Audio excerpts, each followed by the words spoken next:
Hey, what's up, guys? This is Brendan Donahoe with Brendan's Beats, coming at you with the first video of the year. I've been looking for a new album to review ever since, actually, I was looking back in December for what I wanted to start the year with.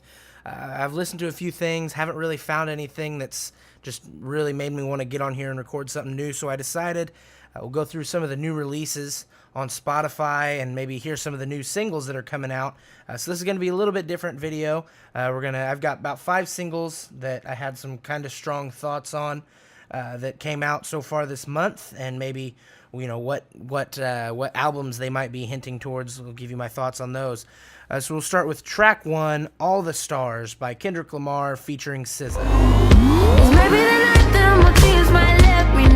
So SZA sounds fantastic on this track, as usual. Her kind of flow, stream of consciousness style of vocals really go well with Kendrick's more reserved, more well thought out style of rapping. I really like the hook that she sings. It's very catchy. It has you kind of singing along, really pulls you in. A really kind of glamorous beat. I'm not a huge fan of that. I would have preferred them, they have such a similar style as far as their instrumentals, that I would have really liked to hear them collaborate on something that's closer to the collaboration that they did on SZA's debut album this year, in 2017. However, it is for a movie soundtrack for the Black Panther, which is, I think, probably the first time I've ever been more excited about a soundtrack than the actual movie, because, Kendrick, SZA, lots of really big names on this, so I understand why they would go for maybe a more mainstream beat. Overall, though, solid track, especially, again, for a movie soundtrack, for a Marvel movie soundtrack. Marvel is kind of known for not having the best music, and so they're really kind of stepping out and giving us something great here. It's a bit formulaic, it's a bit kind of pandering, but it's what you expect from a soundtrack. Overall, I give it a 7 out of 10. So next we'll move on to "Finesse" by Bruno Mars featuring Cardi B. Drop top Porsche, rollie on my wrist, diamonds up and down my chain. So this is a remix. There's an obvious kind of influence from 90s and 80s, kind of the old hip-hop style, but even kind of before it was rap, when it was mainly just hip-hop. My biggest issue with this track actually is Cardi B. She doesn't do anything. I don't have that much of a problem with her. I mean, she's not one of my favorite rappers out right now, but, she's a hot, up-and-coming artist, and I would have expected at least a verse, but she just kind of, she just kind of has some ad-libs, and I guess what they're calling her verse is towards the end, but it's not a verse, it's just kind of an odd chorus. It feels like there's 2 choruses. I could have done for, they could have cut one of those out, kind of streamline the track a little bit better. Bruno Mars, though, fantastic vocals. He's really just one of the better kind of Motown hip-hop. I mean, lots of different styles are incorporated into his vocals, but he's one of the better vocalists out there. The track is maybe a little bit too long. Like I said, Cardi B doesn't contribute very much, but it's a fun track. It's a fun dance song, and that's what Bruno Mars is known for doing anyway. So overall, I give it a strong 5 out of 10. And now let's move on to track 3, "Disillusioned" by Perfect Circle.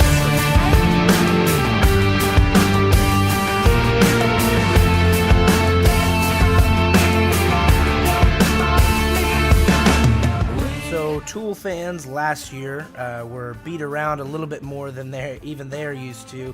We were promised a new Tool album by the end of the year. Then we're promised, it'll be in the beginning of 2018.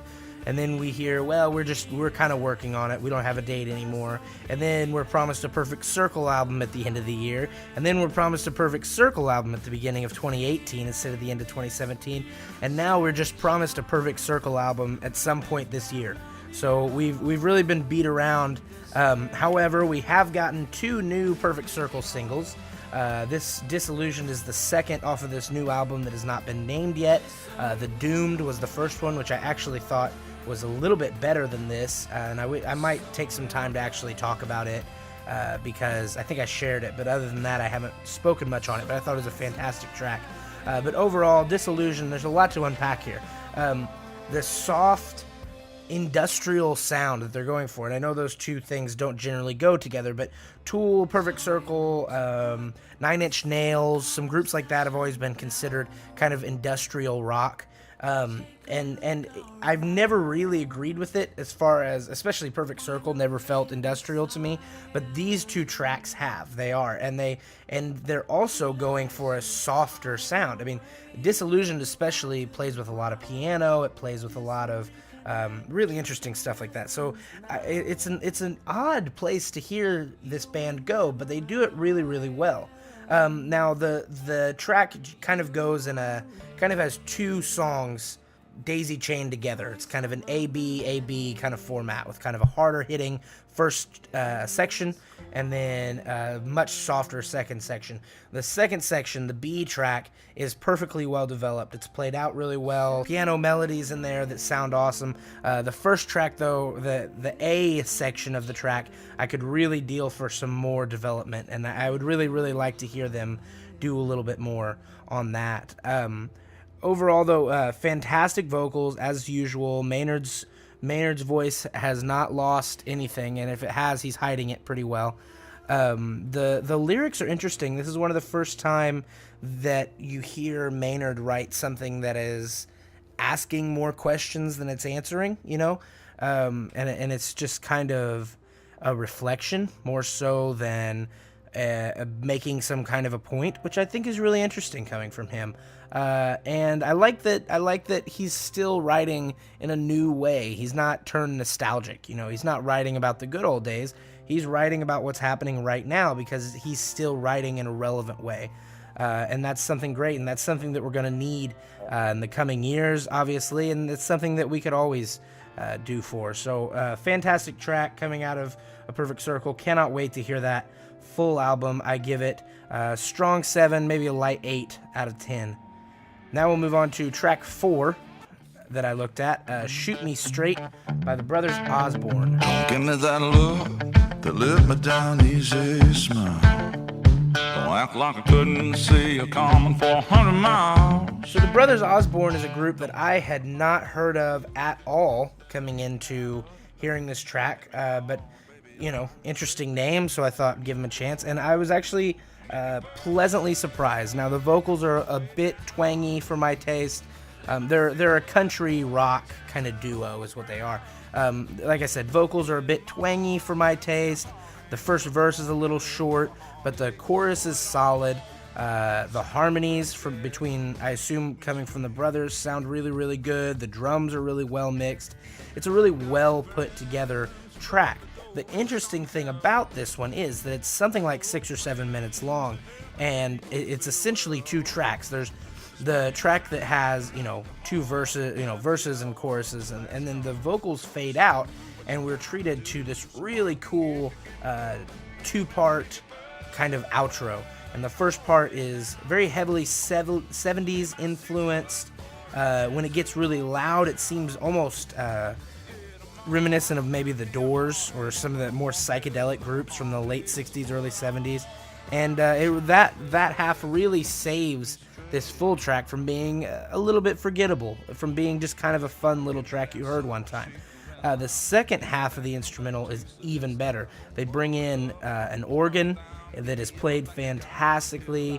It is very clear influence from the Doors, and I like that, and from that whole era of music. The guitar work on this track is very, very good, especially in the second half. The ending is solid, but they just need to cut it off. I mean, the whole band goes out, and then the organ just kind of just floats around and essentially does nothing for a solid 20-30 seconds. Just end the song. I mean, it's almost like they just didn't cut it at the right time. Other than that, though, it is a very good track. It feels like two tracks. I could have done, honestly, with just a track of the instrumentals, but when you're a country rock duo trying to get on the radio, you got to sing, so I understand. Overall, give it a good rating, about a 6 out of 10. And now we will move on to our final track, Justin Timberlake's new single, Filthy.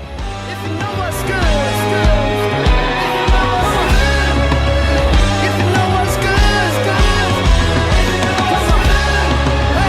If you know what's good. one, this is just strange. It's an odd key, and they use these. It's a weird instrumental palette. You know, they use like organs and things like this. It seriously sounds like a vampire movie or something musically. It's an odd choice.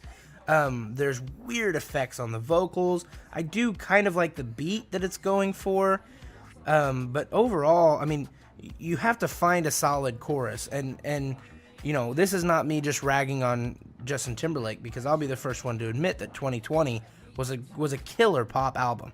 You know, the Jay-Z features and the real long, kind of drawn out tracks. I thought that was a solid album, and I was very actually excited to hear what he had to say with this new track. But it feels like there is just no real direction to this. There's no real vision to this, and it feels like there's maybe 3 or 4 visions kind of all amalgamated into this track. You know, it's maybe like they're going for kind of a thriller kind of theme, you know, with almost like a horror movie instrumental.